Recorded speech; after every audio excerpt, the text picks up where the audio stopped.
One gross की value होती है 144 कोई भी आइटम्स। तो इसी तरीके से जो हमारा एक मोल होता है उसकी वैल्यू होती है 6.022 इंटू 10⁻23 एटम्स। तो क्या कह सकते हैं हम वन मोल को, या किसको हम बोलेंगे वन मोल ऑफ सब्सटेंस। तो group of 6.022 into 10⁻23 particles atom molecular ions of a substance is called one mole of that atom. एक मोल ऑफ एटम में 6.0 इंटू 10⁻23 एटम्स होते हैं, और वन मोल ऑफ मॉलिक्यूल में 6.0 इंटू 10⁻23 मॉलिक्यूल्स होते हैं। जैसे कि आयंस के अंदर भी वन मोल ऑफ आयन में 6.022 इंटू 10⁻23 आयंस होते हैं। One mole of oxygen of atom में 6.022 इंटू 10⁻23 ऑक्सीजन एटम होते हैं, and one mole of oxygen molecule में O2 में 6.022 इंटू 10⁻23 ऑक्सीजन मॉलिक्यूल्स होते हैं। हम इसे कुछ तरीके से समझ सकते हैं, जैसे एक बैंक में बहुत सारे कॉइन्स रखे हुए हैं, एक रुपये के बहुत सारे कॉइन्स रखे हुए हैं।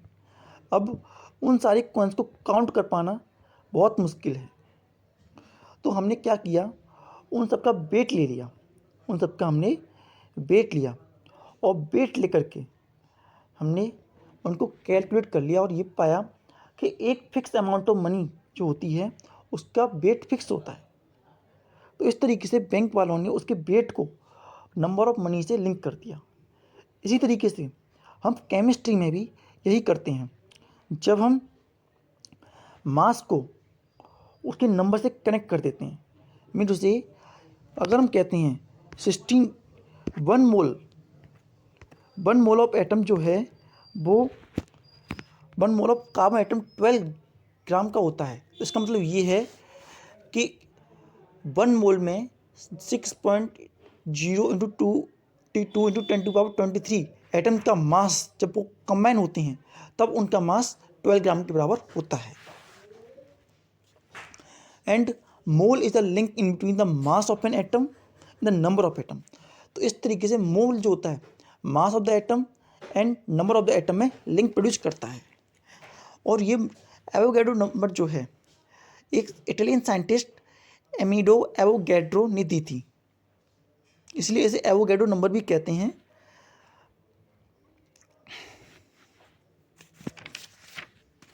And mole of an atom, atom का मोल मतलब क्या हुआ, one mole of atom of an element is equal to the gram atomic mass of that element. Mean से वन मोल ऑफ एटम जो होता है एक gram atomic mass of that element के बराबर होता है। जैसे one mole of oxygen atom is equal to gram atomic mass of that oxygen, that is equal to 16 gram. The sample of an element depend one mole of that atom. जो एक sample होता है वो atom का one mole represent करता है। जैसे कि हम सिंपल O लिखते हैं तो O का मतलब होता है one mole of that atom, 2O लिखते हैं 2 moles of an atom, and moles of molecule, तो one mole of molecule of a substance has a mass equal to gram molecular mass. Gram molecular mass के बराबर जो उसका मास होता है उसे हम मोल ऑफ वन मॉलिक्यूल बोलते हैं। जैसे एक ऑक्सीजन का मॉलिक्यूल जो है उसका मास जो होता है 32U होता है, तो वन मोल का मास होगा ग्राम एटॉमिक मास के बराबर, that is equal to 32 grams.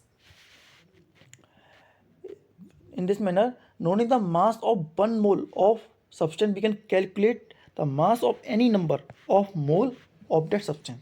हम एक मोल का मास पता करके किसी भी सब्सटेंस के नंबर ऑफ एटम पता कर सकते हैं कि उसके अंदर कितने नंबर ऑफ एटम्स हैं। देखिए, problem based on the mole of the atom, atom के मोल्स के ऊपर कैसी प्रॉब्लम आ सकती हैं। जैसे कि जो वन मोल ऑफ एटम होता है ग्राम एटॉमिक मास के इक्वल होता है, और ग्राम एटॉमिक मास जो होता है 6.0 इंटू 10⁻23 एटम के बराबर होता है। इसका मतलब क्या हुआ, फर्स्ट रिलेशन में क्या मिला, one mole of atom equal to gram atomic mass and one mole of atom equal to gram atomic mass and is equal to 6.0 into 10 to the power 23 number of atom, and gram atomic mass is equal to 6.0 into 2 into 10 to the power 23 number of atoms. And second relation मिला number of moles of the atom. तो number of mole of the atom निकालने के लिए हम क्या करेंगे, mass of an element and molecule mass of an element का हम यूज करेंगे। जैसे कि हम बोलते हैं what is the mass of 4 mole of aluminium atom. Aluminium atom का मास क्या होगा 4 मोल्स का, तो एटॉमिक मास का होता है 27। तो 1 मोल का मास अगर 27 है तो 4 मोल का 27 इंटू 4 108। इसी तरीके से 0.2 मोल्स ऑफ सोडियम एटम का मास क्या होगा और उसमें नंबर ऑफ एटम कितने होंगे। तो पहले हम नंबर ऑफ एटम निकालते हैं और मास आप निकालिएगा। तो 1 मोल में अगर 6.022 इंटू 10⁻23 एटम है तो 0.2 एटम में कितना होगा, तो उसमें हमने 0.2 का मल्टीप्लाई कर दिया 6.22 इंटू 10⁻23 में, तो हमें मिला 12.044 into 10⁻22।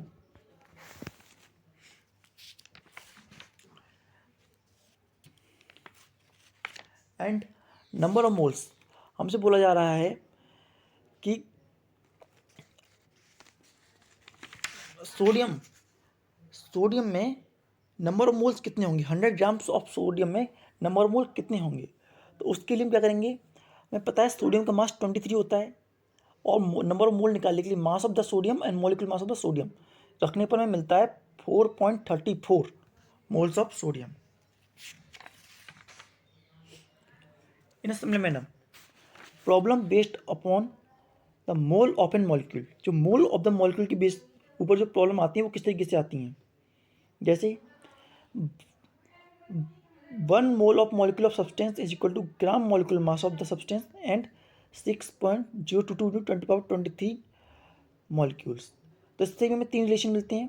1 mole of molecule is equal to gram molecular mass, 1 mole of molecule is equal to 6.022 into 10⁻23 molecules and gram molecular mass is equal to 6.022 into 10⁻23 molecules. इनके बेसिस पर ही हम क्वेश्चन सॉल्व कर सकते हैं, आप जरूर करके देखिएगा और हम अपनी क्लासेस में आपको बताएंगे भी इसको। The number of moles of molecule is equal to mass of the substance and molecular mass of the substance. Similar मैंने वही फॉर्मूला है मॉलिक्यूल के लिए, लेकिन इसमें मॉलिक्यूल हो जाते हैं उसमें एटम हो जाते हैं, पास सब एक ही है। नाउ इसके साथ ये हमारा चैप्टर कंप्लीट होता है। हम आपसे उम्मीद करते हैं कि आप थोड़े सवाल इसके सॉल्व करेंगे और हम आपको इसकी थोड़ी सी ब्रीफ समरी अब बता देते हैं कि इस चैप्टर में हमने क्या क्या सीखा।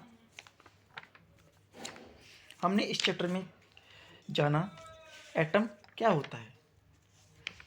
एटम वो सबसे छोटा पार्टिकल होता है जो कि केमिकल रिएक्शन में पार्ट लेता है। एंड अगर हम किसी भी मैटर को छोटे से छोटा करते जाएं तो एक कंडीशन वो आएगी जिसे हम और ज़्यादा छोटे टुकड़ों में बांट नहीं सकते। उसी स्टेट को हमने एटम का नाम दिया। एटम जो होता है हर एक उस दीवार में ईंट की तरह होता है जो कि कंटिन्यूस रिपीट होती रहती है और उसे पूरी दीवार को बना देती है। हमने इसमें लॉ ऑफ केमिकल कॉम्बिनेशन पढ़े थे, उसमें लॉ ऑफ कंजर्वेशन मास और लॉ ऑफ कॉन्स्टेंट प्रोपोर्शन पढ़ा था, जिसमें कि लॉ ऑफ कंजर्वेशन मास कहता है मास को न बढ़ाया जाता है डिस्ट्रॉय किया जा सकता है, और लॉ ऑफ कॉन्स्टेंट प्रोपोर्शन के अकॉर्डिंग ये सारे एलिमेंट सेम एलिमेंट कंसिस्ट करते हैं और फिक्स प्रोपोर्शन में मास कंसिस्ट करके रखते हैं। हमने टेल्टन एटॉमिक थ्योरी पढ़ी थी जिसमें पहली थीसिस दी गई थी जिसकी मदद से हमें थोड़ा आइडिया लगा कि डेट एटम होता कैसा है। एटम सबसे छोटा पार्टिकल होता है जिसके कुछ इंपॉर्टेंट पॉइंट हैं और जो कि केमिकल पार्ट लेता है। एंड एटम को डिवाइड नहीं किया सकता, एटम को डिस्ट्रॉय नहीं किया सकता। एटम बीएस काइंड के होते हैं और सेम काइंड ऑफ एलिमेंट के सेम होते हैं, डिफरेंट काइंड ऑफ एलिमेंट के डिफरेंट होते हैं। सेम टाइप ऑफ एलिमेंट की शेप एंड साइज सेम होता है और डिफरेंट काइंड ऑफ एलिमेंट के शेप एंड साइज डिफरेंट होते हैं। इसके बाद हमने जाना था ड्रॉबैक भी जाने थे कि मतलब जो एटम में ज़्यादा समय तक इंडिविजुअल नहीं रहा, उसमें इलेक्ट्रॉन प्रोटॉन न्यूट्रॉन भी आ गए। एंड एटम जो सेम टाइप के एलिमेंट होते हैं वो डिफरेंट भी हो सकते हैं, अलग अलग टाइप के एलिमेंट एटम जो होते हैं सेम भी हो सकते हैं। एंड हमने देखा एटम की साइज को हम किस में नापते हैं, एटम की साइज को हम नैनोमीटर में नापते हैं। सैंपल ऑफ एटम देखे हमने, सैंपल के लिए हम डेल्टन एटॉमिक सैंपल भी देखे, और उसके बाद हमने देखा जे बर्जीलियस के सैंपल, जिसमें कि हम पहले 2 अक्षर इंग्लिश वर्ड और ग्रीक वर्ड का यूज करते हैं। फिर हमने बताया एटॉमिक मास ऑफ एटम, जिसमें कि हम एटॉमिक मास ऑफ एटम को 1/12 of mass of carbon atom से कंपेयर करते हैं। पहले हम AMU करते थे, अब इसे सिंपल यू लिख देते हैं। एटम जो होते हैं 2 फॉर्म में एग्जिस्ट करते थे, in the form of molecule and in the form of ions. Molecule जो होते हैं electrically neutral group of atom होते हैं, जो कि एक दूसरे से बाउंड करके रखते हैं, और एटम ही सबसे छोटा पार्टिकल होता है जो कि सारी प्रॉपर्टीज़ को एक्वायर करता है एक सब्सटेंस की। फिर हमने देखा था एटम मॉलिक्यूल भी 2 तरह के होते हैं, molecule of element and molecule compound. Molecule of element में सेम टाइप ऑफ एलिमेंट होते हैं, और मॉलिक्यूल कंपाउंड में एक से ज़्यादा तरीके के डिफरेंट एलिमेंट होते हैं। फिर हमने देखा था formulas of element and compounds, and molecule mass देखा था, और मॉलिक्यूल मास के सिग्निफिकेंस देखे थे। मॉलिक्यूल मास क्या क्या दिखाता है, वो नेम दिखाता है, 1 मोल ऑफ द सब्सटेंस दिखाता है, 1 मॉलिक्यूल दिखाता है, एंड नंबर ऑफ एटम और कौन कौन से एटम उसमें लिंक हुए हैं, और 1 मोल में 6.0 × 10⁻23 एटम प्रेजेंट होते हैं, उन्हें भी वो रिप्रेजेंट करता है। हमने आपको हाइड्रोजन के एग्जाम्पल से ये बात समझाई थी। आगे हमने आपको बताया था आयंस क्या होते हैं। आयंस जो होते हैं पॉजिटिवली चार्ज और नेगेटिव चार्ज स्पीशीज होती हैं। पॉजिटिव चार्ज होंगे तो कैटायन, नेगेटिव चार्ज होंगे तो एनायंस। इनके पास अलग अलग टाइप की बैलेंसीज भी होती हैं, और उसके बेसिस पर भी हमने आपको इनको कैटेगराइज किया था। अगर एक बैलेंसी तो monovalent, 2 valency divalent, 3 valency trivalent. इस तरीके से हमने आयनिक कंपाउंड बताया था। आयनिक कंपाउंड बोलते हैं जो कैटायन और एनायन को कंसिडर करके रखते हैं। एंड केमिकल फार्मूला वो होता है जो कि उनके अंदर कितने एलिमेंट प्रेजेंट हैं और किस तरीके से प्रेजेंट हैं और उनका नंबर कितना है, ये सब बात बताता है। हम अगर नंबर 4 है तो हम 4 आइटम है तो उस नीचे लिखेंगे 4, और अगर 1 है तो 1 लिखेंगे। प्रीफिक्स देते हैं उसको डाउनवर्ड एंड अपवर्ड के अकॉर्डिंग। अपवर्ड हम उसकी बैलेंसी या नंबर ऑफ एटम लूज और गेन उसको लिखते हैं, और डाउन नंबर ऑफ एटम लिखे जाते हैं। हमने फिर जाना था कि हम फार्मूला कैसे बनाते हैं। फार्मूला बनाने के लिए हमने 3 स्टेप पढ़े थे। सबसे पहले सैंपल लिखें, उसकी वैलेंसी लिखें, और उसके बाद उसका क्रॉस मल्टीप्लाई करते हैं। इसके लिए हमें वैलेंसी याद होनी चाहिए। वैलेंसी जो होती है combining capacity of an atom होती हैं, कि वो कितने एटम से कंबाइन कर सकता है। अगर एक आयन जो होता है एक उसकी वैलेंसी +1 है तो उसे मोनोवैलेंट कहेंगे, और वो एक ही एलिमेंट से कंबाइन हो सकता है या एक ही इलेक्ट्रॉन से चाहिए। डाइवैलेंट है तो 2 इलेक्ट्रॉन चाहिए, ट्राइवैलेंट है तो 3 इलेक्ट्रॉन चाहिए। हमने फिर फार्मूला राइटिंग देखा था, फार्मूला कैसे बनाते हैं आयंस का। फिर हमने देखा ग्राम atomic mass of molecular mass देखा था। ग्राम एटॉमिक मास जो होता है मास ऑफ द सब्सटेंस होता है जब हम उसे कंपेयर करते हैं 1/12 ऑफ कार्बन एटम। और ग्राम एटॉमिक मास जो होता है इक्वल होता है, ग्राम एटॉमिक मास जो होता है इक्वल होता है जितना कि एटॉमिक मास होता है एक एटम का। इन समझ ग्राम मॉलिक्यूलर मास भी इक्वल इन ग्राम्स होता है, जो कि मॉलिक्यूलर मास के बराबर होता है। इसमें हमने ऑक्सीजन का ही एग्जाम्पल लिया था, जिसमें कि एटॉमिक मास जो होता है 16 U होता है, तो ग्राम एटॉमिक मास 16 ग्राम होता है। इसी तरीके के मॉलिक्यूल जो होता है ऑक्सीजन का, उसका जो मास होता है वो 32 U होता है, तो ग्राम एटॉमिक मास का 32 ग्राम्स हो गया एक मॉलिक्यूल का। फिर हमने मोल कॉन्सेप्ट जाना था। मोल कॉन्सेप्ट ने बताया था कि एक ग्रुप होता है 6.022 × 10⁻23 नंबर ऑफ एटम्स, जिसके एक ग्रुप को हम 1 मोल कहते हैं। 1 मोल जो होता है वो एवोगैड्रो नाम के साइंटिस्ट, जो इटालियन साइंटिस्ट थे, उन्होंने ये हमें बताया था। और फिर हमने देखा था इनके बीच problem based on moles of atom. हमने देखा था कि 1 mole of atom gram atomic mass के इक्वल होता है, and gram atomic mass 6.022 × 10⁻23 number of atom के बराबर होता है। और नंबर ऑफ मोल्स हमें निकालने हो तो number of moles of atom निकालने के लिए mass of element in gram and gram atomic mass of an element. And similar manner हम number of moles of atom निकालने के लिए दूसरा फॉर्मूला यूज कर सकते हैं, mass of an element and molar mass of an element. न similar manner जो मॉलिक्यूल्स उनके लिए भी 3 रिलेशन रहते हैं। 1 mole of molecule of substance equal to gram atomic mass of that substance and 6.022 × 10⁻23 molecule. जब 1 मोल ऑफ मॉलिक्यूल होता है ग्राम एटॉमिक मास के बराबर होता है, और 1 मोल ऑफ मॉलिक्यूल में 6.022 × 10⁻23 मॉलिक्यूल्स होते हैं, और ग्राम मॉलिक्यूल मास होता है 6.022 × 10⁻23 मॉलिक्यूल्स कंसिडर करके रखता है। इसके बाद number of moles of molecule जो होते हैं मास ऑफ सब्सटेंस इन ग्राम या mass of molecule in gram and gram molecule mass of the substance की मदद से हम निकाल सकते हैं। इसके बेसिस पे हमारे बुक्स में बहुत सारे क्वेश्चन भी दे रखे हैं, आप उन क्वेश्चनों को कीजिए, सॉल्व कीजिए और इस चैप्टर को स्ट्रॉन्ग कराइए। इसी के साथ धन्यवाद। Class 9th chapter atom and molecule. अब हम आपको बताने जा रहे हैं इस नेक्स्ट पार्ट में सबसे कि formation of molecular formula, molecular formula कैसे बनते हैं। लेकिन उसको समझने से पहले हमें एक इम्पोर्टेंट टर्म और समझना है, जिसे हम बोलते हैं वैलेंसी। वैलेंसी जो होता है वो होता है combining capacity of an atom, कि एक एटम कितने ज़्यादा एटम से कंबाइन कर सकता है, उसे हम उसकी कंबाइनिंग कैपेसिटी बोलते हैं। जैसे एक लिथियम जो होती है उसका सिंबल Li होता है, उसकी वैलेंसी 1 होती है।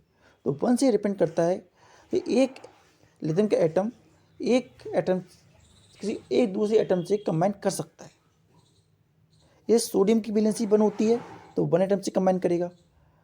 पोटेशियम के उसकी वैलेंसी 1 होती है, सिल्वर की 1 होती है, मतलब जिसकी वैलेंसी 1 है तो 1 एलिमेंट से कंबाइन करेगा, और जिसकी वैलेंसी 2 है तो वो 2 एलिमेंट से कंबाइन करने की कैपेसिटी रखता है। जैसे जिसकी वैलेंसी 3 है वो 3 एलिमेंट से कंबाइन कर सकता है। तो कुछ मेटल की वैलेंसी देखते हैं, जैसे कि कॉपर की 1 और 2 भी हो सकती है, मरकरी की 2 हो सकती है, मैग्नीशियम की 2 है, और उसी तरीके से valency of some non metal की वैलेंसी, जैसे हाइड्रोजन की वैलेंसी 1, फ्लोरीन की 1, क्लोरीन की 1, ब्रोमीन आयोडीन की भी 1 होती है, ऑक्सीजन सल्फर की 2 होती है, नाइट्रोजन फॉस्फोरस की 3 होती है, कार्बन की 4 होती है। बैलेंस सिंपल मैन में ये दिखाती है कोई एलिमेंट कितने एलिमेंट से कंबाइन कर सकता है। ये बात समझने के बाद हम एक बात समझते हैं, however some molecular compound which are known as their common name and some known with their scientific name। Scientific name उन्हें दिया जाता है with the help of chemical formula, और उनके अंदर कौन सा एलिमेंट प्रेजेंट है, और कुछ एलिमेंट जो होते हैं अपने कॉमन नेम से भी जाने जाते हैं। तो अब हम आपको बताने जाएंगे केमिकल फॉर्मूला कैसे या मॉलिक्यूलर फॉर्मूला कैसे बनाया जाता है। देखिए, हमें किस बात को ध्यान रखना पड़ता है, if we know the valency of element then we work out their formula of the compound। Mean से अगर हम हमको पहले वैलेंसी उसके सिंबल को याद करना पड़ेगा to formation of the compound, and by balancing their valency of different atom we form a compound. जैसे सपोज कीजिए कि वैलेंसी ऑफ हाइड्रोजन एटम 1 है और वैलेंसी ऑफ सल्फर एटम 2 है, तो हम उसको बैलेंस करने के लिए एक दूसरे क्रॉस मल्टीप्लाई कर देते हैं, और क्रॉस मल्टीप्लाई करने से जो बैलेंसी होती है हाइड्रोजन को भी 2 मिल जाती है, और बैलेंसी ऑफ सल्फर 2 होती है, दोनों मिल जाती हैं। तो मतलब 2 हाइड्रोजन एटम और एक सल्फर एटम मिल करके एटम बना सकते हैं। तो वो जो एटम बनता है वो होता है H2S, उसे बोलते हैं हाइड्रोजन सल्फाइड। एंड देखिए क्या मेथड होता है फॉर्मूला बनाने का। तो सबसे पहले we first try the symbol of the element which form the compound. सबसे पहले हमें वो एलिमेंट लिखने पड़ते हैं जो कि कंपाउंड बना रहे हैं, एंड उन कंपाउंड के नीचे उनकी वैलेंसी लिखी जाती है, right down, and after that we multiply cross multiply them. हम जब उनकी क्रॉस मल्टीप्लाई करते हैं और क्रॉस मल्टीप्लाई करने पे जो कंपाउंड बनता है वही हमारा मॉलिक्यूलर फॉर्मूला और केमिकल फॉर्मूला होता है। जैसे हम देते हैं हाइड्रोजन सल्फाइड का, हाइड्रोजन की जो वैलेंसी होती है 1 होती है, उसके नीचे लिखिए, सल्फर की वैलेंसी 2 होती है तो उसके नीचे लिखिए, फिर उसका क्रॉस मल्टीप्लाई कर दीजिए, जो फॉर्मूला बनेगा वो बनेगा H2S। इस तरीके से कार्बन डाइऑक्साइड को देखते हैं, कार्बन की वैलेंसी होती है 4, ऑक्सीजन की वैलेंसी 2, क्रॉस मल्टीप्लाई किया C2O4, और C2O4 और 2 को हम कम कर दें तो CO2 हो जाता है। इस तरीके से हाइड्रोजन क्लोराइड, हाइड्रोजन की वैलेंसी 1, क्लोरीन की वैलेंसी 1, हाइड्रोजन का सिंबल H, क्लोरीन का symbol Cl, cross multiply formula become HCl। इसी तरीके से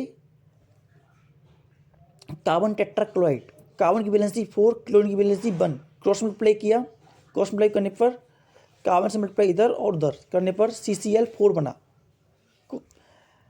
इसी तरीके से और भी हम कंपाउंड बनाते हैं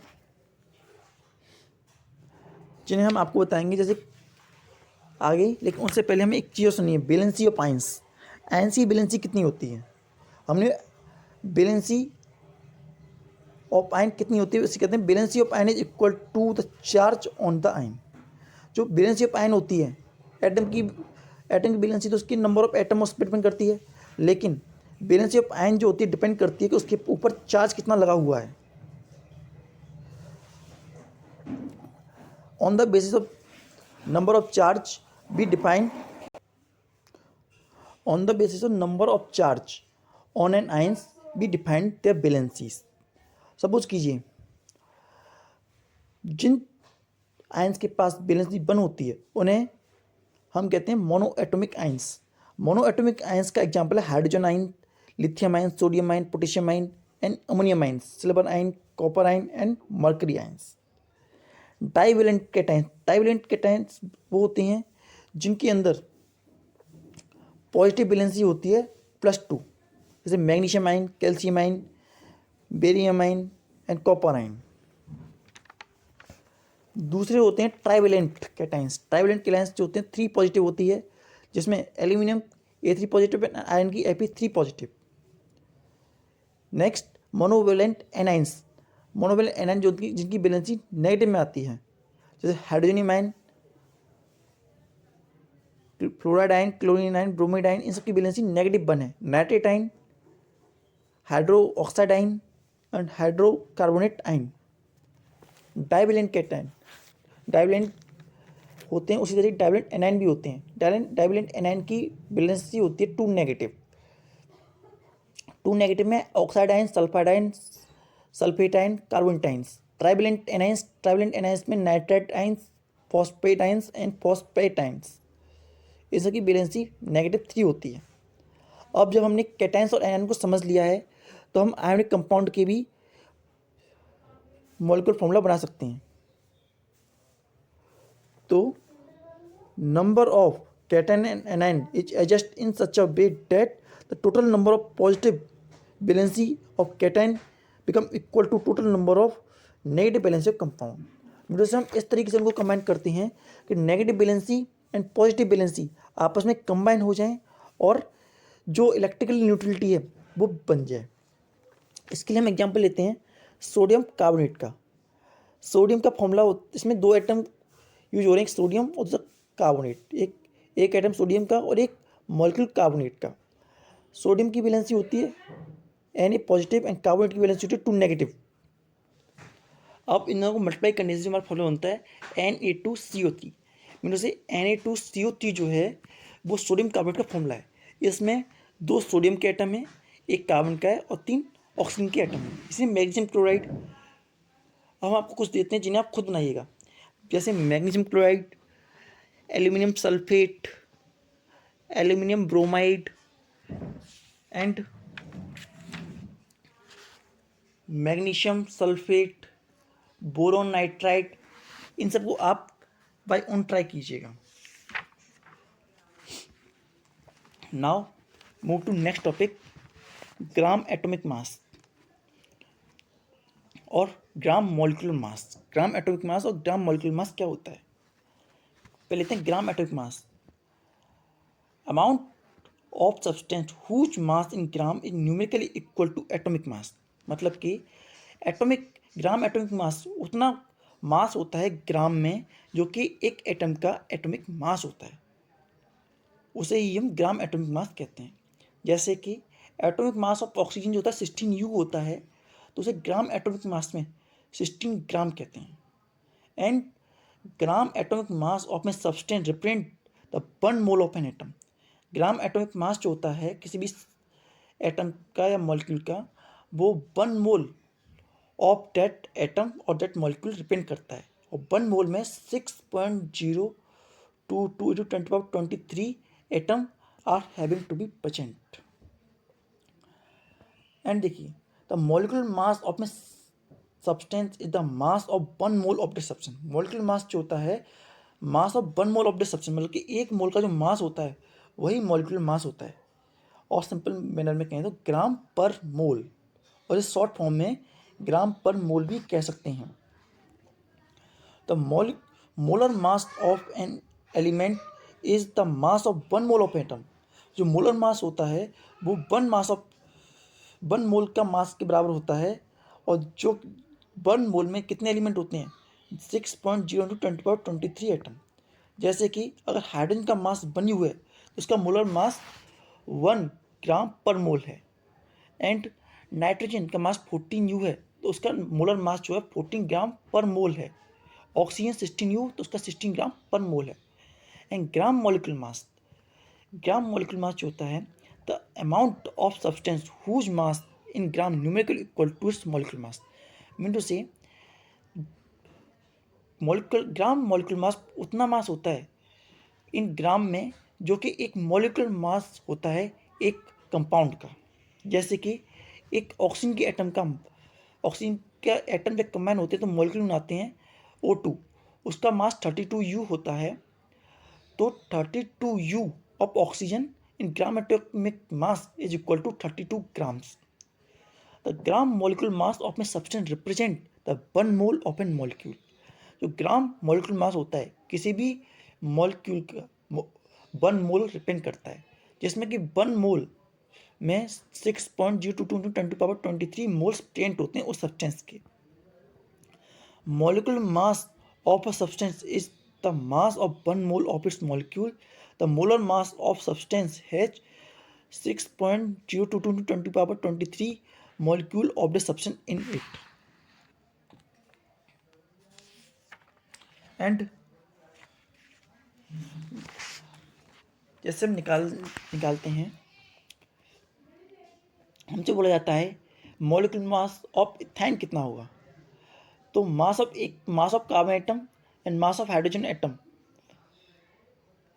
हमें पता होना चाहिए। जैसे मास ऑफ कार्बन एटम 12 होता है, मास ऑफ हाइड्रोजन 2 होता है।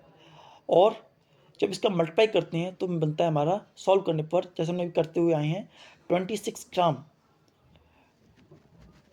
ग्राम पर मोल उसका ग्राम एटॉमिक मास निकल के आता है। इसी तरीके से सल्फर का जो ग्राम एटॉमिक मास होता है 256 ग्राम होता है। फॉस्फोरस का 126 ग्राम पर मोल होता है। HCl का 36.5 ग्राम पर मोल होता है। Next topic is mole concept. Mole concept क्या होता है? जिस तरीके से हम अपनी लैब में कहते हैं एक दर्जन का मीन होता है 12 किले, उसी तरीके से हम कहते हैं कि 1 ग्रॉस, तो 1